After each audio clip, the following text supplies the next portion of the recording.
At around 6:45 a.m. on June 26, 1990, Armored Motor Services of America dispatched an armored truck for a delivery in Rochester, New York. It was carrying nearly $11 million in various denominations. Just after 7 a.m., it made an unauthorized but not uncommon stop at a convenience store.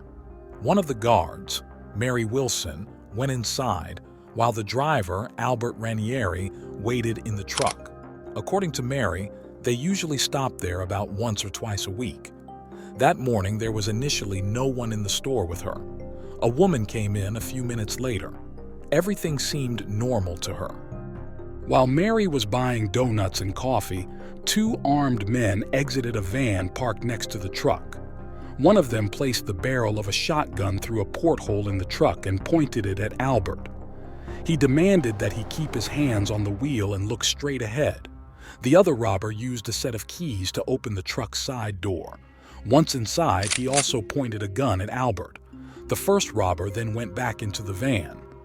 5 minutes later, Mary returned to the truck, unaware that Albert was being held hostage. Once she entered, she was confronted by the second robber. He pushed her to the floor and then tied her hands and feet together with plastic handcuffs.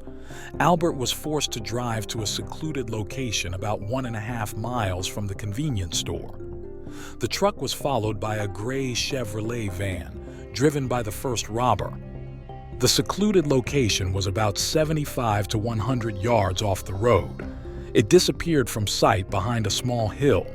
Investigators are certain that the location was chosen in advance by the robbers because several tree branches had been cut back to allow the truck to fit through the path. After arriving at the spot, a blue van arrived, driven by another accomplice. Albert was forced to crawl through the window between the front and back of the truck.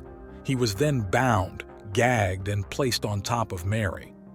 The robbers used bolt cutters to break a lock on the back door of the truck. They then quickly loaded the $11 million in cash into the blue van. The money weighed about 2,000 pounds total.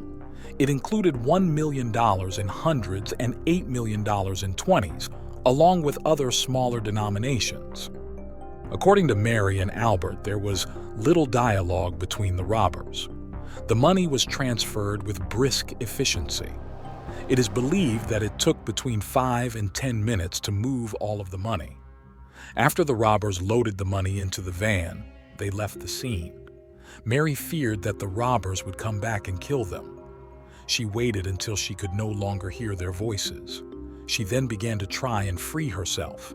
After 15 minutes, she was able to rip through the plastic handcuffs.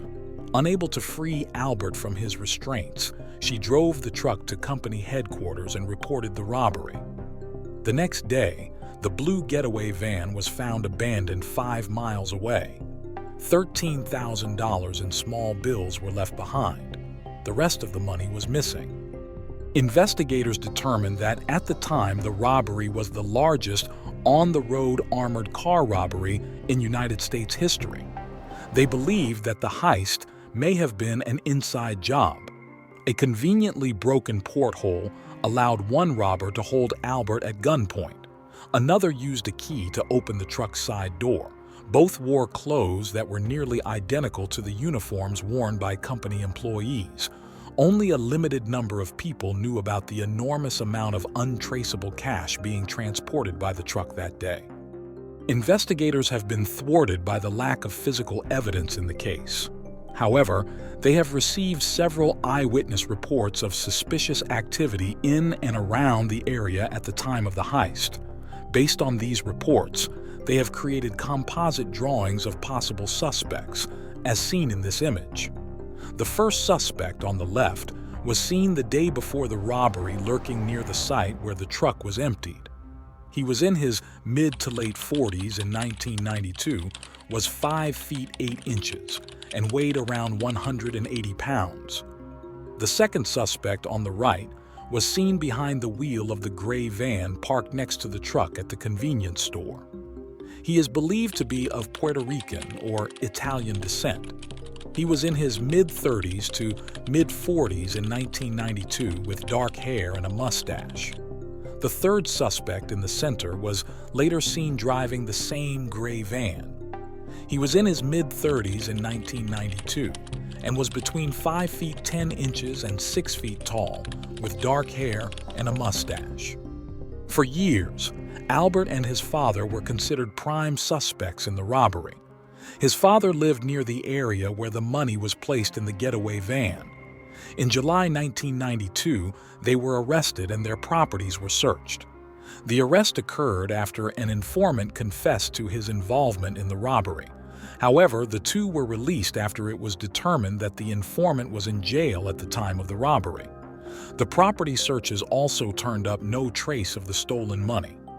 In June 1995, the statute of limitations ran out in the case. In 2000, during an undercover drug investigation, Albert and his former defense attorney, Anthony Leonardo Jr., went to a hotel room to purchase cocaine. They were unaware that the room was bugged by the FBI. While meeting with the seller, an undercover FBI informant, Albert boasted that he had burned nearly $100,000 of the stolen money in a barbecue pit to avoid being arrested. That same night, he also allegedly used $100,000 of the stolen money to purchase cocaine from the informant. On May 5, 2000, 44-year-old nightclub manager Anthony Vaccaro was shot and killed while driving along a road. A few months later, Albert and Leonardo were arrested and charged with conspiring to distribute cocaine. Leonardo later pleaded guilty to drug charges and conspiracy to commit murder, claiming that he and Albert had plotted to kill Anthony. In December 2002, Albert confessed to the robbery and Anthony's murder.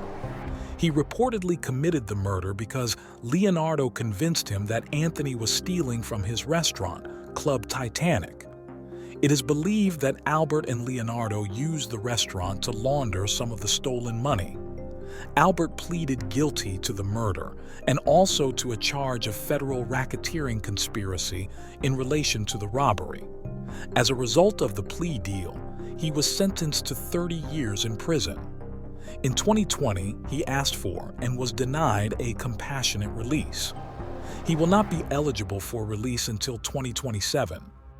In 2005, Leonardo received a 12-year prison sentence for conspiracy to commit murder, cocaine trafficking, and money laundering. He later claimed that he was entrapped into committing these crimes. Leonardo was released on parole in 2013. Albert has never named his accomplices.